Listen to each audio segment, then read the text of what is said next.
So Nigel, one more question on the debanking and cashless society.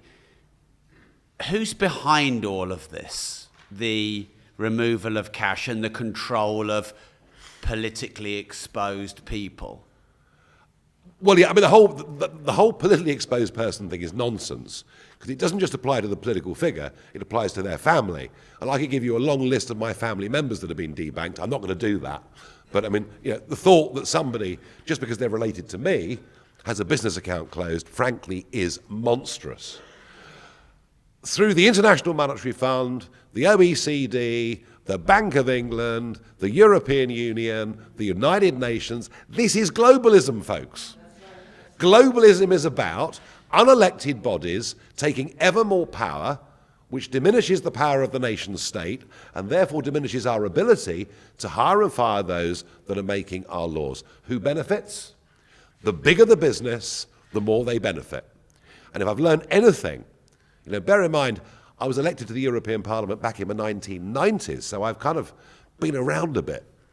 And if I've learned anything through my years in politics, it is that big business has such a hold over government that government policy and government behaviour, they are increasingly in hock to big global corporate companies.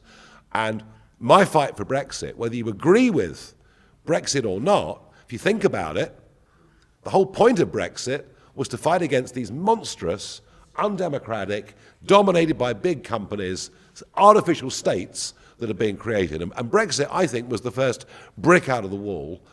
And the fight back's coming. The fight back's coming. All across Europe, the fight back is coming. And in America, the fight back, well, there's only one man that can lead the fight back in America. Such a great guy, great, amazing guy.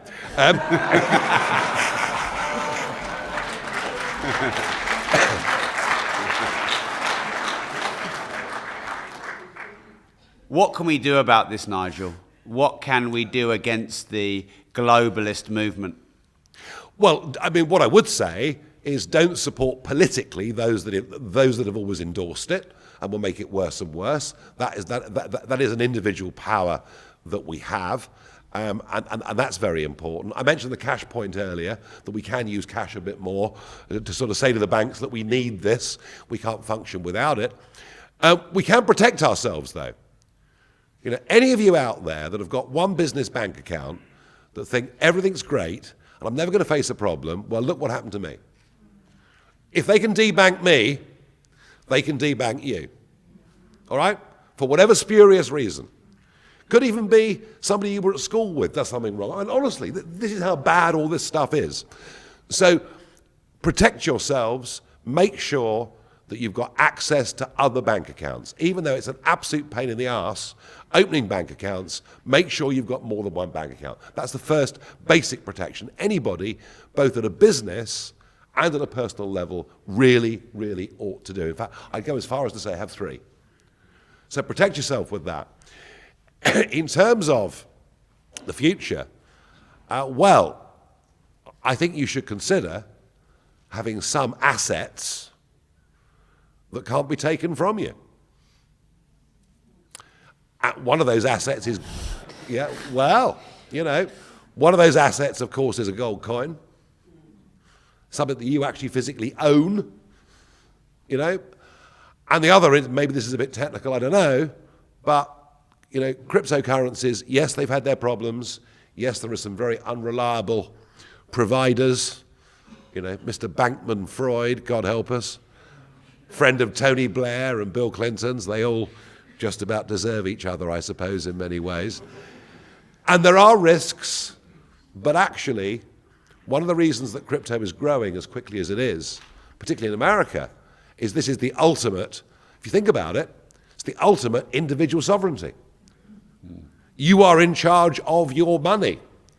The tax man can't take it. The bank can't close you down.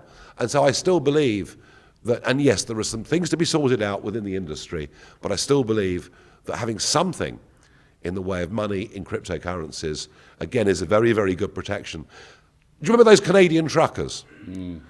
So these were guys, some girls too, driving long-distance lorries, and suddenly Trudeau, the boss of Canada, put a vaccine mandate on people who never meet anybody else ever anyway.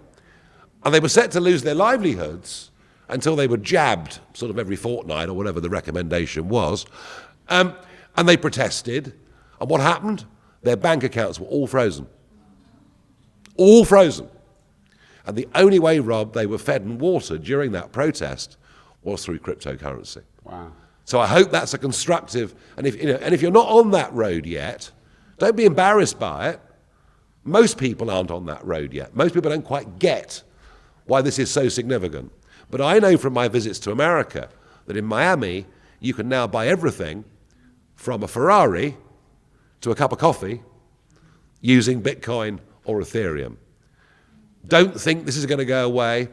Don't believe the Financial Times. Don't believe the Bank of England. Don't believe the BBC. No, I correct that. Never believe the BBC.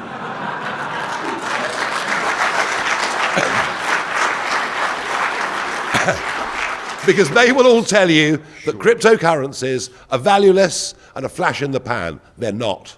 And it's something all of you, if you haven't done it yet, should start looking into, reading into, and thinking about. Do you agree with that?